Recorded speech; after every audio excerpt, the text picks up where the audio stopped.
ಪ್ರೇಮಲೋಕದ ಪಾರಿಜಾತವೇ ಯಾಕೆ ನೀನು ಎದೆಯ ತುಂಬಿದೆ. ಹಾಯ್ ಹಲೋ ಫ್ರೆಂಡ್ಸ್, ಎಲ್ಲರೂ ಹೇಗಿದ್ದೀರಾ? ಎಲ್ಲರೂ ಚೆನ್ನಾಗಿದ್ದೀರಾ ಅಂತ ಭಾವಿಸ್ತೀನಿ. Welcome back to my channel. ನಾನಿವತ್ತು ಬೆಳಗ್ಗೆ 5 ಗಂಟೆಯಿಂದ ವ್ಲಾಗ್ ಶುರು ಮಾಡ್ಕೊಂಡಿದ್ದೀನಿ. ಬಿಕಾಸ್ ಇವತ್ತು ನಾವು ಹೊರಟಿರೋದು ನನ್ನ ಮಗಳನ್ನ ಪಿಕಪ್ ಮಾಡೋದಕ್ಕೆ. ಅವಳು ಈ ಸತಿ ಬಸ್ಸಲ್ಲಿ ಬರ್ತಾ ಇದ್ದಾಳೆ. ಸೊ ಬಸ್ಸಲ್ಲಿ ಬರೋ ವ್ಯವಸ್ಥೆ ಮಾಡಿರೋದ್ರಿಂದ ಬಸ್ ಬಂದು ಕೊಡಗೇಳಿ ಹತ್ರ ಡೆಸ್ಟಿನೇಷನ್ ಕೊಟ್ಟಿದ್ದಾರೆ, ಪಿಕಪ್ ಲೊಕೇಶನ್ನು. ಸೊ ಅಲ್ಲಿಂದ ಪಿಕಪ್ ಮಾಡ್ಕೊಂಬರ್ಬೇಕು ಅವಳನ್ನ. ಅದಕ್ಕಾಗಿಯೇ ಕೊಡಗೇಳಿಗೆ ಹೊರಟಿದ್ದೀವಿ. ಆ್ಯಕ್ಚುಲಿ ಅವ್ರು ಕೊಟ್ಟಿರೋದು ಬ್ರಿಗೇಡ್ ಮ್ಯಾಗ್ನಮ್ ಅಂತ ಕೊಟ್ಟಿದ್ದು.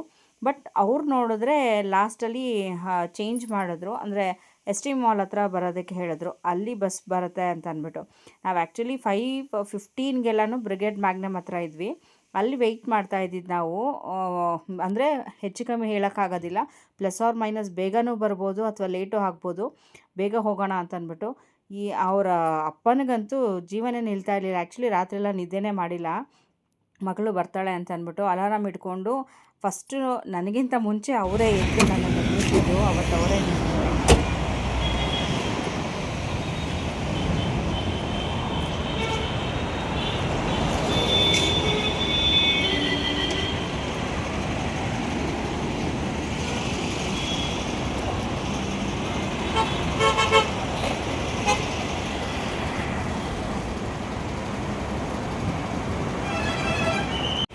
ಫೈನಲಿ 6 o'clock ಅಷ್ಟೊತ್ತಿಗೆ ಬಸ್ ಬಂತು. ಸೊ ಅಲ್ಲಿಂದ ಪಿಕಪ್ ಮಾಡಿಕೊಂಡು ಹೊರಟು. ಅವಳು ಬಂದಾಗ ಅವಳ ಮುಖದಲ್ಲಿ ಆ ಖುಷಿ ನೋಡಿ ಅಂತೂ ನಿಜ ನಮಗೆ ಖುಷಿ ಆಗೋಯಿತು. ಅಷ್ಟು ಖುಷಿ ಆಗೋಗ್ಬಿಟ್ಲು. ಬಿಕಾಸ್ ಅವಳು ಲಾಸ್ಟ್ ರಜಕ್ಕೆ ಬಂದಿದ್ದು, ಅಂದರೆ 2 months ಬ್ಯಾಕ್ ಬಂದಿದ್ದು. 2 ತಿಂಗಳಿಂದ ಅವಳು ಯಾವುದೇ ರಜಕ್ಕೂ ಬಂದಿರಲಿಲ್ಲ, ಮತ್ತು ನಾವು ಹೋಗಿರಲಿಲ್ಲ ನೋಡೋದಕ್ಕೆ. ಮುಂಚೆ ಆಗಿದ್ದಿದ್ರೆ ಅಟ್ಲೀಸ್ಟ್ ಏನೋ ಅಂದರೆ ಏನಾದರೂ ಒಂದು ಶೆಡ್ಯೂಲ್ಸ್ ಇರೋದು, ಕಾಲೇಜ್ ಮೀಟಿಂಗ್ ಆಗಿರ್ಬೋದು ಅಥವಾ ಬೇರೆ ಏನಾದರೂ ಕೊಡಬೇಕು ಅನ್ನೋದಾಗಿರ್ಬೋದು. ಆ ಥರ ಸ್ಟಾರ್ಟಿಂಗಲ್ಲಿ ವಾರ ಹೋಗೋ ಥರ ಇತ್ತು ಅವಾಗ ಸ್ಟಾರ್ಟಿಂಗಲ್ಲಿ. ಈಗ 2 months ಆಗಿತ್ತು ನೋಡಿ, ಜಸ್ಟ್ ಫೋನ್ ಕಾಲಲ್ಲೇ.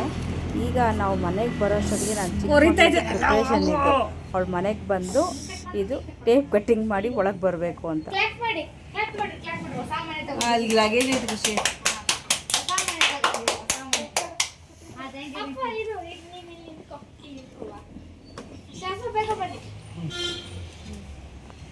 ಪೇಪರ್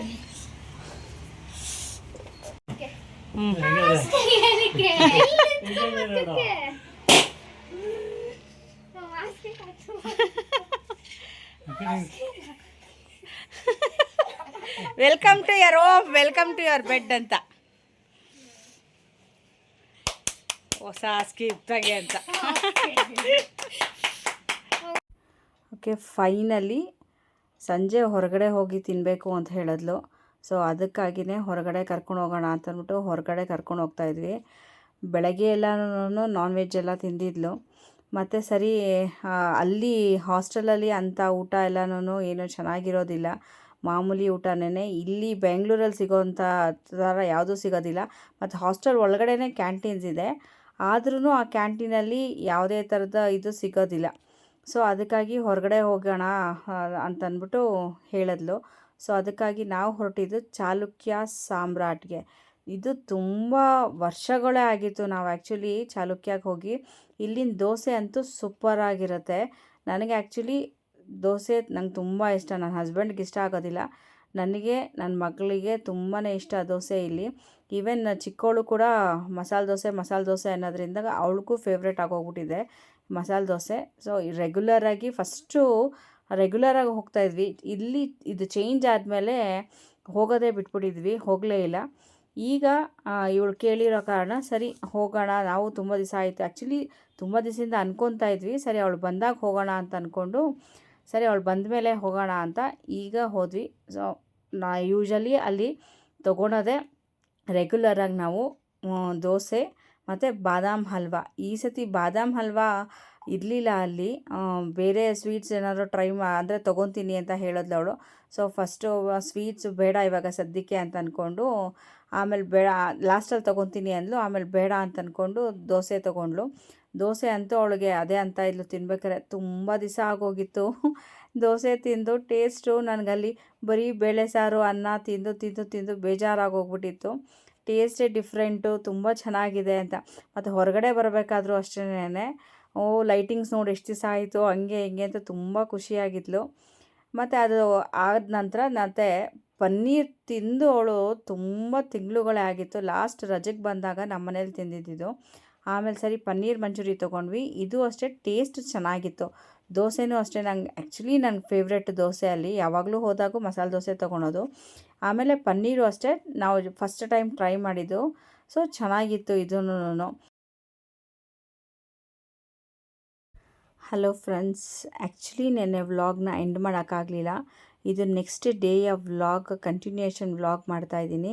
ಆ್ಯಕ್ಚುಲಿ ಇವತ್ತು ಸಂಡೇ ಆಗಿರೋದ್ರಿಂದ ತುಂಬಾ ರಶ್ ಇತ್ತು. ನಾವು ಹೊರಟಿದ್ದು ಮಲ್ಲೇಶ್ವರಂಗೆ, ಬಿಕಾಸ್ ಶಾಪಿಂಗಿಗೆ. ನಾನು ಲಾಸ್ಟ್ ವಿಡಿಯೋಲಿ ಹೇಳ್ದಂಗೆ ನಾನು ಶಾಪಿಂಗ್ ಮಾಡಿದ್ದೆ ಮದುವೆಗೋಸ್ಕರ. ಈಗ ನನ್ನ ಮಗಳು ಮಾಡಿರಲಿಲ್ಲ. ಈಗ ಕೂರ್ಗಲ್ಲಿ ಮದುವೆ ಇರೋದ್ರಿಂದ ಸೊ ಅದಕ್ಕಾಗಿ ಶಾಪಿಂಗ್ ಅಂತಂದ್ಬಿಟ್ಟು ಮಲ್ಲೇಶ್ವರಂಗೆ ಹೊರಟಿದ್ವಿ.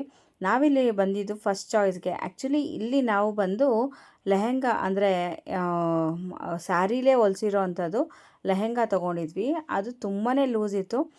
ಅಂದರೆ ಅವ್ರು ಹೇಳಿದರು ಇದು ನಾವು ಸ್ಟಿಚ್ ಮಾಡಿಕೊಡ್ತೀವಿ, ಫ್ರೀಯಾಗಿ ಸ್ಟಿಚ್ ಮಾಡಿಕೊಡ್ತೀವಿ, ನೀವು ಯಾವಾಗ ತೊಗೊಂಬರ್ತೀರೋ ತೊಗೊಂಬನ್ನಿ ಅಂತ. ನಾನು ಹೇಳಿದ್ದೆ ನನ್ನ ಮಗಳು ಬಂದಮೇಲೆ ಬರ್ತೀನಿ ಅಂತ ಅಂದ್ಬಿಟ್ಟು. ಸೊ ನಾನು ಮತ್ತು ನಮ್ಮಮ್ಮ ಬಂದು ಪರ್ಚೇಸ್ ಮಾಡಿದ್ವಿ. ಅವಳ ಸೈಜು ಅಂದ್ಕೊಂಡಿದ್ದೆ ಲೂಸ್ ಆಗುತ್ತೆ ಅಂತ ಅಂದ್ಬಿಟ್ಟು, ಬಿಕಾಸ್ ಈಗ ತುಂಬ ಸಣ್ಣ ಆಗೋಗ್ಬಿಟ್ಟಿದ್ದಾಳೆ. ಅಂದ್ಕೊಂಡಿದ್ದೆ ಲೂಸ್ ಆಗುತ್ತೆ ಅಂತ, ಬಟ್ ಅದೇ ಥರ ತುಂಬಾ ಲೂಸ್ ಇತ್ತು. ಸೊ ಅಲ್ಲಿ ಸ್ಟಿಚ್ ಮಾಡಿಸ್ಕೊಂಡು ಮತ್ತೆ ಅಲ್ಲಿಂದ ಸ್ಲಿಪ್ಪರ್ ತೊಗೊಬೇಕಿತ್ತು, ಸ್ಲಿಪ್ಪರ್ ಶಾಪಿಂಗ್ ಮಾಡಬೇಕಿತ್ತು. ಸೊ ಸ್ಲಿಪ್ಪರ್ ತೊಗೊಳೋಣ ಅಂತ ನಾನು ಲಾಸ್ಟ್ ಟೈಮೇ ತೊಗೊಳೋಣ ಅಂತ ಅಂದ್ಕೊಂಡೆ. ಸರಿ ಆ ಮದುವೆಗೆ ತೊಗೊಳಕ್ಕಾಗಿಲ್ಲ, ಹರಿ ಬರಿ ತುಂಬಾ ಬ್ಯುಸಿ ಇತ್ತು, ತೊಗೊಳಕ್ಕಾಗಲಿಲ್ಲ. ಈ ಸತಿ 3 ಜನನೂ ಸ್ಲಿಪ್ಪರ್ಸ್ ಪರ್ಚೇಸ್ ಮಾಡಿದ್ವಿ. ನನ್ನ ಮಗಳಿಗಂತೂ ಇರಲಿಲ್ಲ. ಒಂದು ಸ್ಲಿಪ್ಪರ್ ಬಂದು ಕಿತ್ತೋಗ್ಬಿಟ್ಟಿತ್ತು. ಮತ್ತು ಈವನ್ ನನ್ನ ಚಿಕ್ಕ ಮಗಳಿಗೂ ಕೂಡ ಸ್ಲಿಪ್ಪರ್ ಬೇಕಿತ್ತು. ಸೊ ಅದಕ್ಕಾಗಿ 3 ಜನನೂ ಸ್ಲಿಪ್ಪರ್ ಶಾಪ್ ಮಾಡಿದ್ವಿ. ನಾವು ಆ್ಯಕ್ಚುಲಿ ಸ್ಲಿಪ್ಪರ್ಸ್ ತೊಗೊಳೋದು ಬಂದು 8th ಕ್ರಾಸಲ್ಲಿ. ಮತ್ತು ಅಲ್ಲಿ ರಾಘವೇಂದ್ರ ಸ್ವಾಮಿ ಮಠ ಇದೆ ನೋಡಿ, ಅದರ ಎದುರುಗಡೆ ಸ್ಲಿಪ್ಪರ್ ಶಾಪ್ ಇದೆ. ಅಲ್ಲಿ ನಾವು ರೆಗ್ಯುಲರಾಗಿ ತೊಗೊಳೋದು. ತುಂಬ ಚೆನ್ನಾಗಿರುತ್ತೆ ಕಲೆಕ್ಷನ್ಸು, ಮತ್ತು ಪ್ರೈಸು ಅಷ್ಟೇ ರೀಸನಬಲ್ ಇರುತ್ತೆ. ಸೊ ಅಲ್ಲಿಂದ ಶಾಪ್ ಮಾಡಿಕೊಂಡು ನಾವು ಬಂದಿದ್ದು ಆಶಾ ಸ್ವೀಟ್ಸ್ಗೆ. ಇಲ್ಲಿ ತುಂಬ ದಿವಸ ಆಯಿತು ಬಾದಾಮಿ ಹಾಲು ಕುಡಿದು ಅಂತ ಅಂದ್ಬಿಟ್ಟು ನನ್ನ ಮಗಳು ಕೇಳಿದ್ಲು. ಅವಳ ಫೇವ್ರೆಟ್ ಬಾದಾಮಿ ಹಾಲು. ಆ್ಯಕ್ಚುಲಿ ಕೋಲ್ಡ್ ಇಷ್ಟ ಅವಳಿಗೆ. ಅವಳು ಕೋಲ್ಡ್ ಆಗಿರೋದ್ರಿಂದ, ಅಂದರೆ ಕ್ಲೈಮೇಟ್ ತುಂಬ ಚೇಂಜ್ ಆಗಿರೋದ್ರಿಂದ ಸ್ವಲ್ಪ ವಾರ್ಮ್ ಆಗಿನೇ ತೊಗೊಂಡ್ರು. ಮತ್ತು ನನ್ನ ಹಸ್ಬೆಂಡ್ ಫೇವ್ರೆಟ್ ಗುಲಾಬ್ ಜಾಮೂನ್. ತುಂಬಾ ವರ್ಷ ಆಗಿತ್ತು. ಸೊ ಆವಾಗ ಗುಲಾಬ್ ಜಾಮೂನ್ ಟೇಸ್ಟ್ ನೋಡಿದ್ವಿ. ಮತ್ತು ದೋಕ್ಲಾ, ನಾನು ತುಂಬ ವರ್ಷನೇ ಆಗಿತ್ತು ದೋಕ್ಲಾ ತಿಂದು. ನನ್ನ ಮಗಳು ರಸಗುಲ್ಲ, ಅದನ್ನು ಅಷ್ಟೂ ಸ್ವಲ್ಪ ಲೈಟಾಗಿ ಅಲ್ಲಿಂದ ತಿಂದ್ಕೊಂಡು ನಾವು ಊಟಕ್ಕೆ ಅಂತ ಹೊರಟಿದ್ದು SG ರಾವ್ ಮಿಲ್ಟ್ರಿ ಹೋಟ್ಲ್, ಅಂದರೆ ಶ್ರೀ ಗೋವಿಂದರಾವ್ ಮಿಲ್ಟ್ರಿ ಹೋಟ್ಲ್. ಇದು ಬಂದು ನವರಂಗಲ್ಲಿದೆ. ಮತ್ತು ಟೇಸ್ಟ್ ವೈಸು ಅಷ್ಟೇ ಚೆನ್ನಾಗಿದೆ. ಆ್ಯಕ್ಚುಲಿ ಇದು ಫಸ್ಟ್ ಟೈಮ್ ಹೋಗಿತ್ತು. ಆ್ಯಂಬಿಯನ್ಸು ಚೆನ್ನಾಗಿದೆ. ಫ್ಯಾಮಿಲಿ ರೆಸ್ಟೋರೆಂಟೇ ಇದೂ. ಅಂಥ ಕ್ರೌಡ್ ಏನು ಇರಲಿಲ್ಲ. ನಾವು ಬಿಕಾಸ್ ಶಾಪಿಂಗ್ ಮುಗಿಸ್ಕೊಂಡು ಬೇಗ ಹೋಗಿದ್ವಿ. ನಾವು ಒಂದು 8:30 ಅಷ್ಟರಲ್ಲೆಲ್ಲ ನಾವು ಹೋಗಿದ್ವಿ. ಸೊ ಅಂಥ ಏನು ಕ್ರೌಡ್ ಇರಲಿಲ್ಲ. ಜಸ್ಟ್ ಅವಾಗ ತಾನೇ ಎಲ್ಲನೂ ಅಂದರೆ ಫ್ಯಾಮಿಲೀಸ್ ಎಲ್ಲನೂ ಬರೋಕ್ಕೆ ಸ್ಟಾರ್ಟ್ ಆಗಿದ್ರು. ಸೊ ನಾವು ಅಲ್ಲಿ ಹೋಗಿ ಅಂದರೆ ಬಿರಿಯಾನಿ ತೊಗೊಂಡಿದ್ದು.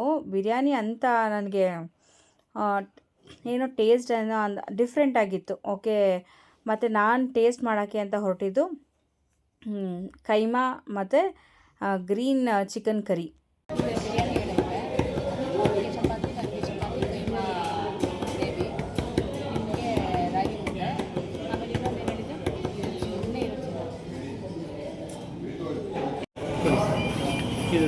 ಹೋಗಲಿ ಆರ್ಡ್ರ್ ಜೊತೆಗೆ ಇದನ್ನ ಆ್ಯಡ್ ಮಾಡ್ಕೊಳ್ಳಿ.